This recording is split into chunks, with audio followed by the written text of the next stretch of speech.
the way I'm going to ask these are questions that I get all the time, and I'm just going to ask them like I'm these guys asking questions, right? Sure. Okay. So why is modal distribution important in a critical listening? Well, if you're trying to record, okay, or you're trying to listen in a room, you want to be able to hear evenly in different spots in the room. So modal distribution really only applies to low frequencies. Okay. So think of it this way.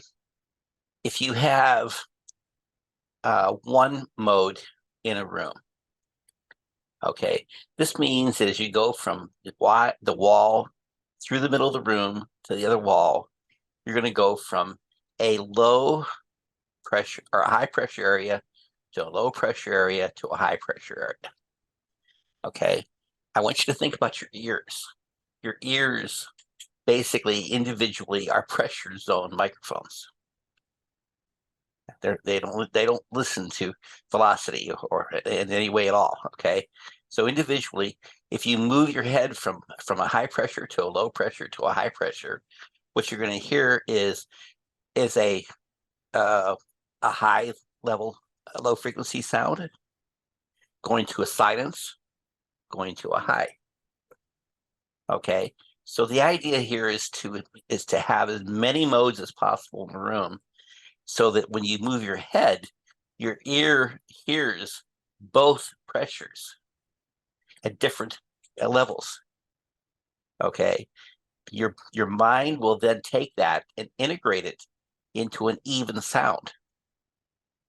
Okay, so it's going to say, okay, if I went from high to low to high, then there's a lot of time in order to be able to integrate that, and you hear that difference.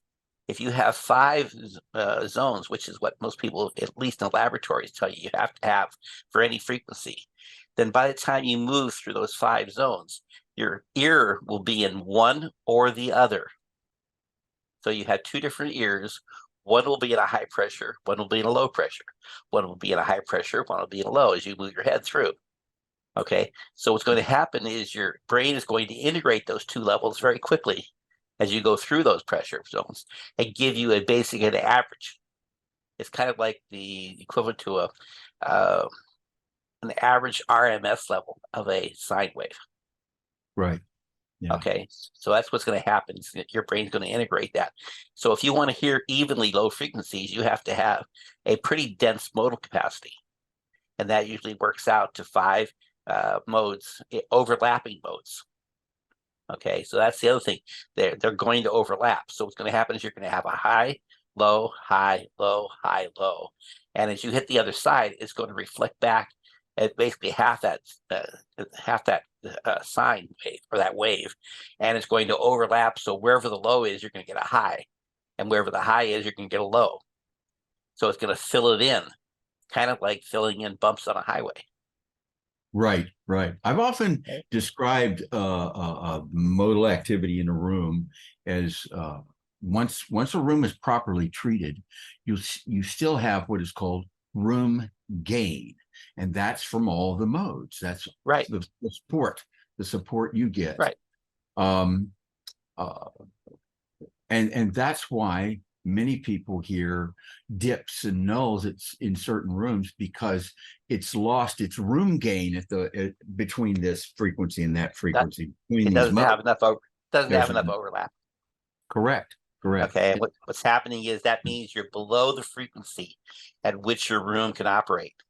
Mm-hmm. Okay, when you start hearing dips and stuff like that, that means that at some point your room is physically not able to support those things. Okay, Right. so now what you're going to have to do is you're going to have to sit there and play games with headphones and or realize that you're going to restrict yourself to a spot in the room where things overlap reasonably well. Right. So all this is saying is your room is not going to be even. Mm-hmm. Okay, this means you're going to have to find the sweet spot and sit in it and not move. Right. Okay. So Yeah. the better modal density you have, the more you're able to move around the room and get a feel for the music. Is it true I often say this is in most of my medium to large size control rooms, mixing rooms, that you can walk all around and it sounds pretty even everywhere. It's because of the modal distribution and the correct treatment. And That's right. okay, yeah. Yeah. Yeah. A small room will always have problems. You get down to that minimum volume, you're going to have issues with low frequencies. It's just Yes. something you have to deal with. That's right. And Beautiful. when you're dealing with low frequencies in a small room, you're always going to have to work with finding the sweet spot. And you're gonna Right, have to stay inside that sweet spot. If you right. don't, then you're gonna deal with modal densities. Yeah.